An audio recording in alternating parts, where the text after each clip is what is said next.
கர்த்தர் நல்லவர், அவர் கிருபை என்றும் உள்ளது. ஆண்டவராகிய இயேசு கிறிஸ்துவின் நாமத்தினால் உங்கள் ஒவ்வொருவருக்கும் அன்பின் வாழ்த்துக்கள். இன்று பிப்ரவரி 21 வெள்ளிக்கிழமை. பிரியமானவர்களே, இந்த நாள் உங்களுக்கு சமாதானமான ஆசீர்வாதமான நாளாக இருப்பதாக. இன்று விசேஷமாக நம்முடைய ஆசீர்வாத டிவிக்காக உபவாசம் இருந்து ஜெபிக்கிற நாள். நமது ஊழியங்களுக்காக ஜெபியுங்கள். விசேஷமாக நாளைய தினத்தில் நடைபெற இருக்கின்ற சென்னை ஆசீர்வாத டிவியின் உபவாச கூட்டத்திற்கு கூட நீங்கள் மறவாமல் குடும்பமாக கலந்து கொள்ளுங்கள். கர்த்தர் பெரிய காரியங்களை உங்களுக்கு செய்வார். இன்று நாம் தியானிக்கும் வசனம் சங்கீதம் 17:8. கண்மணியைப் போல என்னை காத்தருளும், கண்மணியைப் போல என்னை காத்தருளும் என்று இங்கு சங்கீதக்காரனாகிய தாவீது ஜெபம் பண்ணுகின்றார். இந்த சங்கீதத்தின் மேல் பகுதியில் பாருங்க, தாவீதின் விண்ணப்பம். இது தாவீதினுடைய விண்ணப்ப ஜெபமாக இருக்கின்றது. இங்கு தேவனிடத்தில் என்ன விண்ணப்பம் பண்ணுகின்றார்? கண்மணியை போல என்னை காத்தருளும் தேவனே என்று சொல்லி அவர் ஜெபிக்கின்றார். ஏன் அப்படின்னு பார்த்தா, அவரை சூழ பல சத்துருக்கள் எழும்பிக் கொண்டே இருக்கிறாங்க.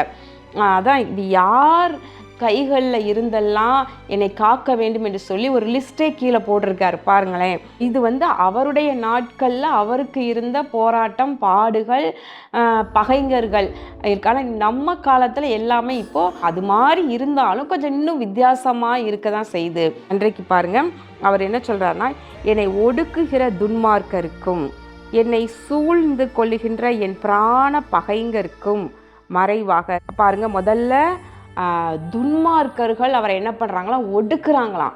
அவருக்கு விரோதமாக அவர் எழும்பாதபடிக்கு பொல்லாத மனுஷர்கள், துன்மார்க்கத்தில் இருக்கிறவங்க தாவீதை தேவன் அபிஷேகம் பண்ணினார் என்று அறிந்து சத்துருக்கள், பிசாசுகள் கூட இப்படிப்பட்டவர்களை தூண்டி இருக்கக்கூடாது. அவங்க எல்லாம் எழும்பி அவருக்கு விரோதமாக அவரை ஒடுக்குறாங்க.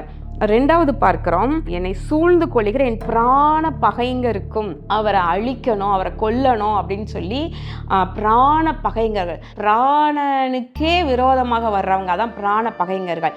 முதல்ல பார்த்த கேட்டகரி என்னன்னா, அவங்கள ஒடுக்குறது, கஷ்டப்படணும், எழும்பக்கூடாது, ஆசீர்வாதமாக இருக்கக்கூடாது, இவங்க பெருகக்கூடாது, இவங்க பாடுபடணும், கண்ணீரில் இருக்கணும் அப்படின்னு நினச்சி செயல்படுறவங்க.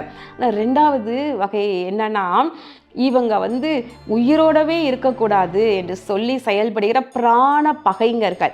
அப்போ இப்படிப்பட்டவர்களுக்கு தேவனே என்னை மறைவாக உம்முடைய செட்டைகளின் நிழலிலே என்னை காப்பாற்றும் என்று சொல்லி ஜெபம் பண்ணுகின்றார்.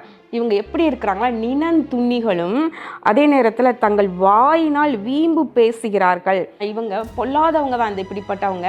ஆனால் அதே நேரத்தில் தங்களோட வாயினால் வீம்பு பேசுகிறாங்க, வேண்டாததை பேசுகிறாங்க என்று சொல்லி அவர் ஆண்டவர் இடத்துல விண்ணப்பம் செய்கின்றார். மூன்றாவது ஒரு கேட்டகரி இதில் யார் சொல்லப்படுகிறதுனா, 14வது வசனத்தில் மனுஷருடைய கைக்கும். முதல்ல துன்மார்க்கர்கள், பிராண பகைஞர்கள். மூணாவது பொதுவாக எல்லா மனுஷருடைய கைக்கும். மனுஷர்கள் பொறாமையினால், எரிச்சல்னால, போட்டியினால் ஏதாகிலும் இடையூறு செய்துக்கிட்டே இருப்பாங்க. அப்போ அப்படிப்பட்ட மனுஷருடைய கைக்கும். இன்னொரு விதமான மனுஷர்கள் எப்படி இருக்காங்கன்னா, இம்மையில் தங்கள் பங்கை பெற்றிருக்கின்ற உலக மக்களின் கைக்கும் உம்முடைய கரத்தினால் என்னை தப்புவியும் என்று சொல்லுகின்றார். அப்போ இன்னொரு வகையான மக்கள் இருக்கிறாங்க அந்த பூமியில். என்னன்னா, இம்மையிலே தங்கள் பங்கை பெற்றுக்கொண்டவர்கள் என்று சொல்லி. ஒருவேளை தேவ பிள்ளைகள், நீதிமான்கள், நமக்கு இந்த பூமியில் நம்முடைய கிரியைகளுக்கு தகுந்த பலன் கிடைப்பது கிடையாது. ஆனால் நமக்கு தேவன் சேர்த்து வைத்திருக்கிற ஒரு இடம், பரலோகத்தில் பொக்கிஷங்களை கர்த்தர் நமக்கு சேர்த்து வைத்திருக்கின்றார். நித்தியத்தில் நமக்கு பலனை கொடுக்க போகிறார். அவனவனுக்குரிய பலன் என்னோடே கூட வருகிறது என்று சொல்லுகின்றார் அல்லவா? அப்போ அவர் வருகையில் அவர் கொண்டு வர போகின்றார். ஆனால் இப்படி அல்லாமல் இம்மையில் எந்த உலகத்திலேயே அவங்க பலனெல்லாம் பெற்று சந்தோஷமாக எல்லா விதமான நன்மைகளையும் பெற்று அனுபவித்து கொண்டிருக்கின்ற உலக மக்கள், அவங்களுக்கு நித்தியத்தில் அவங்க எப்படி இருப்பாங்கன்னு நமக்கு தெரியாது. பட் அவங்க என்ன, அவங்களுக்கு கொடுக்கப்படுகிற இம்மையிலேயே தங்கள் பங்கை அனுபவிச்சிடுறாங்க, இங்கேயே அவங்களுடைய பலனெல்லாம் அனுபவிச்சிடுறாங்க. அப்படிப்பட்டவங்களுடைய கைக்கோ என்னை தப்புவித்தருளும் என்று சொல்லி இங்கு சங்கீதக்காரன் ஜெபம் பண்ணுகின்றார். பிரியமானவர்களை, கண்மணியை போல என்னை காத்தருளும். இன்னைக்கு கூட நம்மளும் கூட ஆண்டவர்கிட்ட அப்படி தானே ஜெபம் பண்ணுறோம். தினமும் ஜெபம் ஜெபம் பண்ணும்போது சொல்கிறோம் இல்லையா, ஆண்டவரே என்னை கண்மணி போல காத்தருளும், என் குடும்பத்தை கண்மணி போல காத்தருளும், என் பிள்ளைகளை காத்தருளும் என்று சொல்லி எல்லாரும் அப்படி தானே ஜெபம் பண்ணுறோம். கண்மணியை போல காத்தருளுவார் நம்முடைய ஆண்டவர். நமக்கும் இப்படிப்பட்ட மனுஷர்கள்ட்ட இருந்து மட்டும்தான் யுத்தம் வருதுன்னு கிடையாது.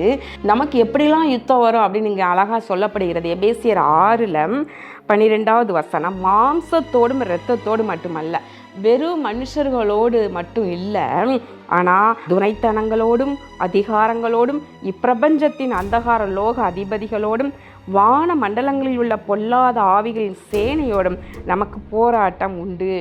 அப்போது நமக்கு இப்படி பல விதங்களில் பலவித எல்லைகளிலிருந்து ஒருவேளை தேவ பிள்ளைகளுக்கு போராட்டங்கள் உண்டு தான். இது இல்லைன்னு சொல்லவே முடியாது. இது இல்லைன்னு சொல்கிறாங்கன்னா அது பொய் அவங்க சொல்கிறாங்க. அப்படிலாம் கிடையாது அப்படின்னு சொல்லுவாங்க ஒரு சிலர். அப்படி சொல்கிறாங்கன்னா அவங்க அது தப்பு, அது தவறு, அது பொய் என்று தான் சொல்லப்படும். ஆனால் இப்படிப்பட்ட எல்லைகளிலிருந்து நமக்கு போராட்டங்கள் உண்டு தான். தேவ பிள்ளைகள் நம்ம உலகத்தை, மாம்சத்தை, பிசாசை ஜெயித்து ஜெயமெடுத்து வாழ வேண்டியதாக இருக்கின்றது. எனவே நமக்கு விரோதமாக இப்படிப்பட்ட யுத்தங்கள் உண்டு தான்.